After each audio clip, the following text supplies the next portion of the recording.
अभी की जो सरजमीन है ये ज़्यादा रेतीली और बारानी ज़मीन है और ज़्यादातर ज़िम्मेदारा भी यहाँ पर होता है, यानी मुख्तलिफ़ किस्म की फसलें काश्त की जाती हैं जिनमें गुड़ बहुत ज़्यादा स्वाबी का मशहूर है। इसके अलावा तम्बाकू की काश्त होती है। और जब हम बात करते हैं ड्राई फ्रूट की, तो क्योंकि सर्दियों की आमद है और इस वक्त जो बेसिकली गरीबों का ड्राई फ्रूट है जो वो उसकी फसल जो मूंगफली की है वो यहाँ पर तैयार होने को है।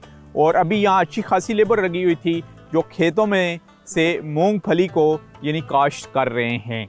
हमारे साथ यहाँ पर इसी खेत में जो लेबर थी वो काम कर रहे हैं। एक मिशर हमारे साथ हैं, उनसे हम बात करेंगे। जी नाम बताइएगा अपना? गनेरामा।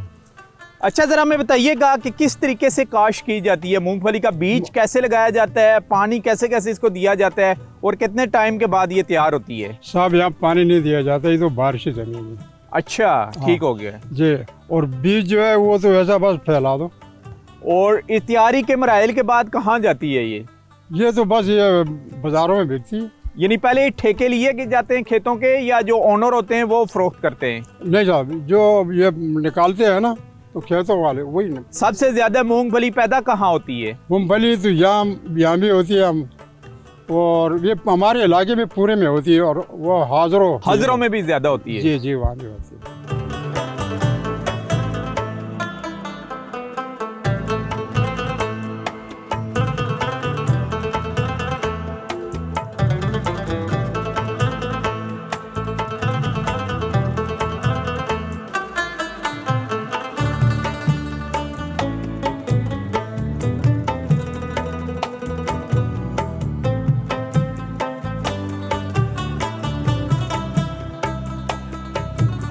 स्वाबी जैसे कि पहले भी कहा था कि जरी ज़मीन है और बारानी ज़मीन है, और एक तरफ मूंगफली की काश्त हो रही है और दूसरी तरफ सरसों बोई जा रही है खेतों में।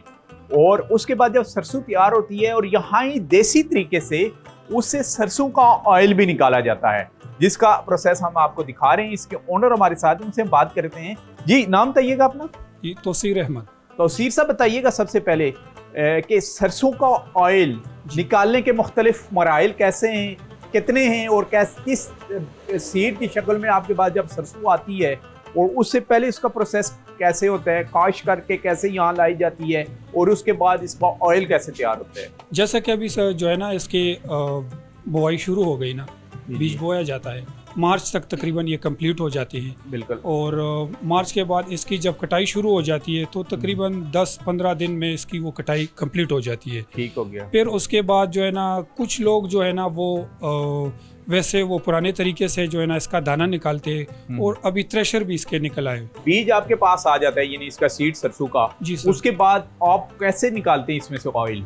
वैसे जब फसल नया जाए इसमें थोड़ा सा गीलापन होता है, लेकिन उसमें ये होता है कि हम फिर गोदाम में रख देते हैं। ठीक है, यानी ऑयल से जो निकलता है वो सूखे हुए सीड से जी निकलता है। सबसे जो है ना बेहतरीन जो निकलता है वो सूखे से निकलता है। अच्छा, इसमें कोई केमिकल भी मिलाते हैं? मसलन मशीनरी में आप सबसे ऊपर सीड डालते हैं, जिस वो एक तरफ से आपकी खल निकल रही है और दूसरी साइड से ऑयल निकल रहा है। ये बताइएगा इसमें और कोई पानी भी यूज करते हैं? इसमें क्या यूज होता है? एक्चुअली इसमें जो होता है ना, जब इसमें ये गीला होता है ना माल, तो इससे तेल नहीं निकल सकता। ठीक है, नहीं निकल सकता, नहीं निकलता। और जब बिल्कुल खुश्क हो जाता है ना, हाँ, तो ये फिर जो है ना इसको थोड़ा सा पानी मिलाया जाता है, हल्का सा। इसकी जो मशीन के बीच में है ना, इसमें तकरीबन कोई 30 टेम्परेचर बन जाता है अपने आप ही। ठीक है। तो वो पानी इससे खुश्क हो जाता है, लेकिन इसके साथ जो है ना माल रगड़ में पकड़ बना लेती है, और वो जी उसका ऑयल जो है ना वो आसानी से निकलता है। यानी केमिकल कोई नहीं यूज होता, किसी कोई किस्म का केमिकल प्रोसेस, कोई मेडिसिन, बिल्कुल कुछ भी नहीं सर। बिल्कुल जो है ना आपको हमने कोई कलर ऑयल भी नहीं यूज करते? कुछ भी नहीं सर। सरसों हम लाते हैं, अच्छा, ग्राइंड करते हैं, उसका एस्टीमेट लगवा लेते हैं, उससे हम अपनी थोड़ी बहुत मजदूरी रख के, क्योंकि जो केमिकल वगैरह ये सारा कुछ। जब बीज डालते हैं उसमें से कितने लीटर निकलता है आपका सरसों का ऑयल? तकरीबन ये तो खैर हर फसल पे डिपेंड करता है।